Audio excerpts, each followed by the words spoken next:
The ceiling is really low. Oh my. Hello Buccaneers, we are at Loach Camps and we're going to show you the fun things you can do in Bend, Oregon. Oh yeah, we will. First we're going caving with Wanderlust tours. We're going to hop on this van that's going to take us to Boyd Cave.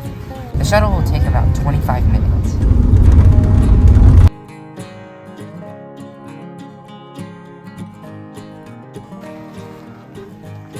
Awesome. The cave is just here, like 100 feet from the van. No, maybe less.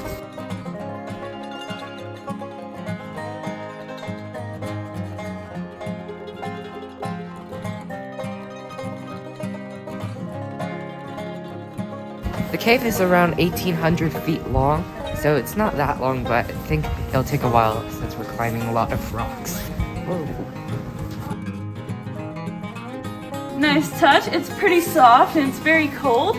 So everything that we're seeing on the ground here is all volcanic ash. And this stuff comes into this cave through the mouth and through these cracks and fractures and also through the pores in this lava rock. So most likely this lava tube was formed by many different lava flows that came through here, and this is just the evidence of one of those secondary lava flows that came through. This is evidence of a cave-in.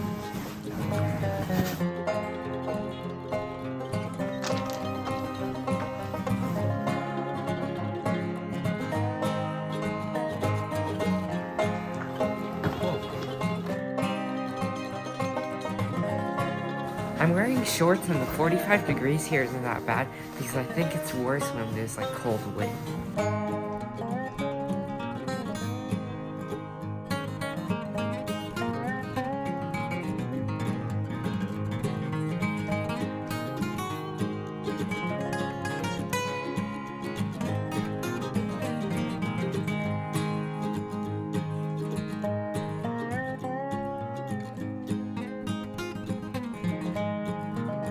There's the stuff to your right here. And that's why we wear these helmets.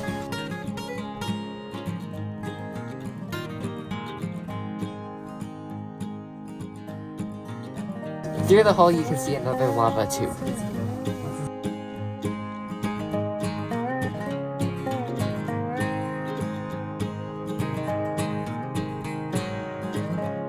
It looks like we're going to be crawling through this small thing.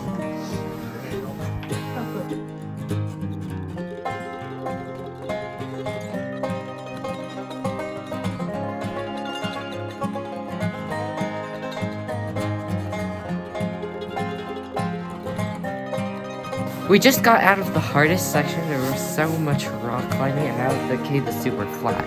I'm not sure if our mom is going to continue on because we're only like halfway through the cave and she got a cut on her toe since she's wearing water shoes. If you come to the cave, make sure you wear shoes that doesn't expose your toes.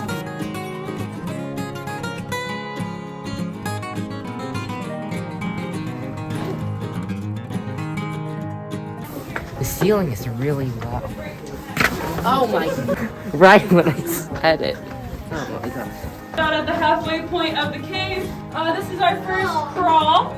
So we crawl through this little hole here and then it opens back up to a cave about the same size as the one we are in right now. We're heading into our first crawl space.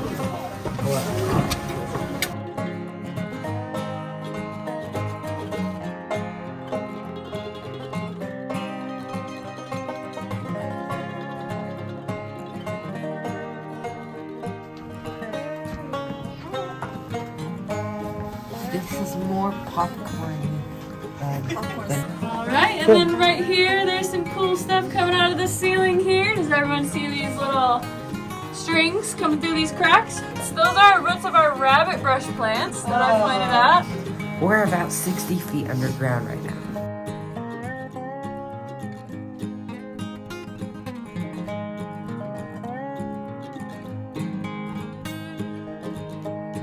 So my dad just crawled through and I don't think he'll go on the second one, so I'm just gonna go by myself and get some pictures.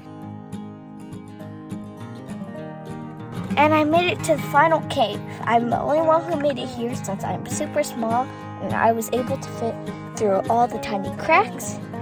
And I have to keep my light on, that way you can see me. But this is what it looks like. And there's the tunnel down there. And then there's this. But yeah, that's about it. I need to get out of here and we'll head back.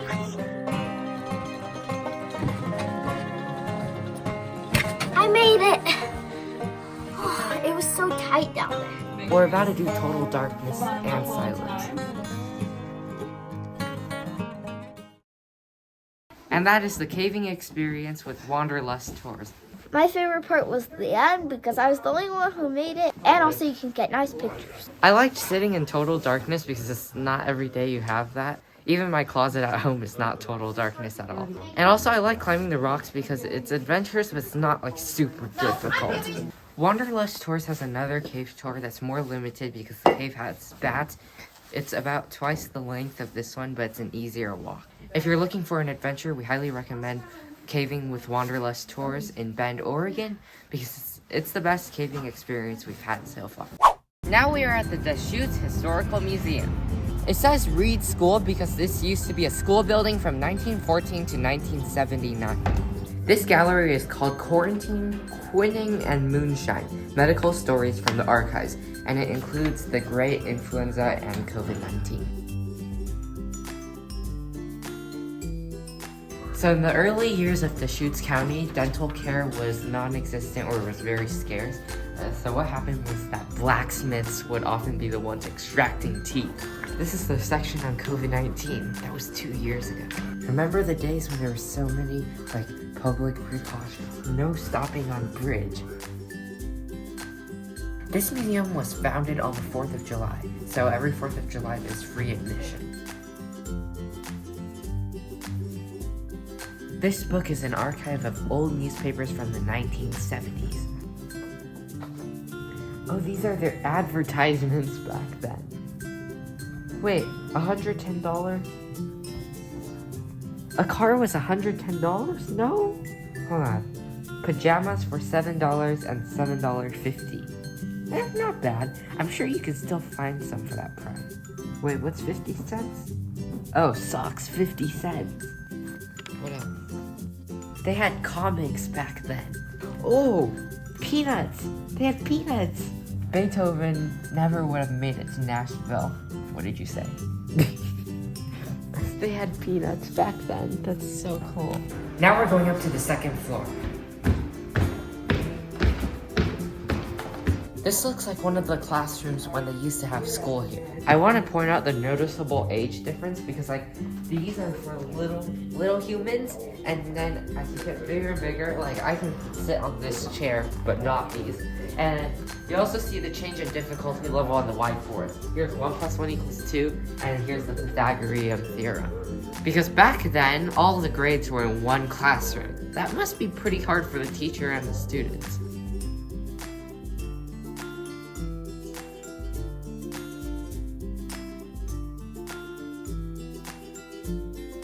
And that is the Chutes Historical Museum. My favorite part was the downstairs classroom because there were books with past newspapers from a long time ago. That was also my favorite part, and it was cool to see how different the prices were back then. My favorite part was finding the Peanuts comic strip where Lucy was bullying Schroeder. I just enjoyed all the exhibits because it feels like you're stepping into a time machine here, going into the past. On to the next stop. For our next stop, we traveled back to the 1990s to visit Blockbuster. Actually, this is the last Blockbuster in the world.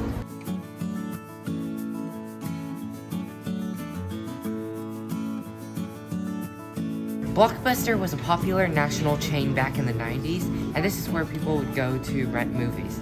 But nowadays people stream on things like Netflix or Apple TV, so all the Blockbusters went out of business except for this one. This place is kind of like a museum because there's costumes from movies and Blockbuster memorabilia.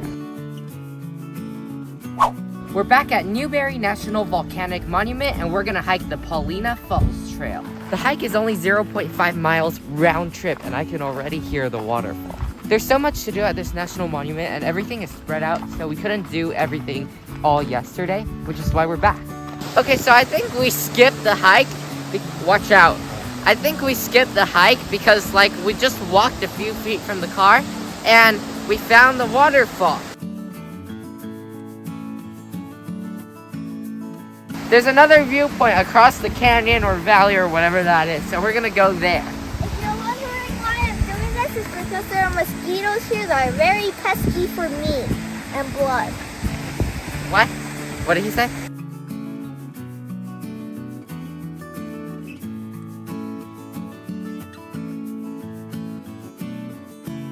When we were going on that trail, we were expecting to go to the other side of the waterfall, but it actually went straight and took us to this dam. And now, I think if we were to keep going, we could make it to the other side of the waterfall, but we don't really want to keep hiking. So we're gonna turn around, but this is a nice view. Oh yeah, this is Paulina Lake. It's like, I think one of their biggest lakes at this national monument. There's mosquitoes all around. We have to go. And also, the mosquitoes in Oregon are ferocious. Our last hike of the day is the Obsidian Flow Trail. And this sign says that's 3/4 of a mile, but all trails said it's 0.6 miles. We're gonna go up there. The wind's starting to pick up. If it starts raining, we probably need to get off because this is like the top of a hill and it's probably in danger of lightning. These lakes behind me are the Lost Lakes. Do they look lost? Kind of. Kind of.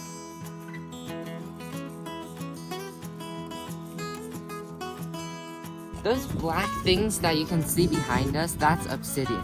Like the ones over here especially are. And it's prohibited to take them, as you saw in the sign earlier. Here's a better demonstration of what obsidian looks like. We have to be careful where we step because obsidian, like it's even on the ground, is super sharp. I think it's sharper than diamond. On the left, we can see like a pile of obsidian. Wow.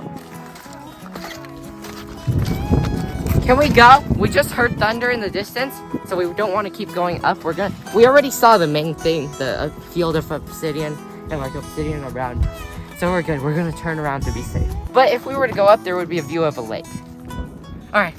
Oh, do you hear that thunder? All right, well, that is the Obsidian Flow Trail. My favorite part was all the views that you can get. That way you can take pictures. Yeah, I think it was a very beautiful trail, you know, on a sunny day or even a regular cloudy day. I would rate this like 5 stars. I've never seen this much obsidian in one place, especially those piles of obsidian. Except the thunder. But, I mean, it can be a little nerve-wracking when there's dark clouds over there. And if you keep going to the top, I don't know if you could get struck by lightning. Maybe you might. I'm going. Thank you for joining us in our Oregon trip, and we'll see you next time. Bye. Bye.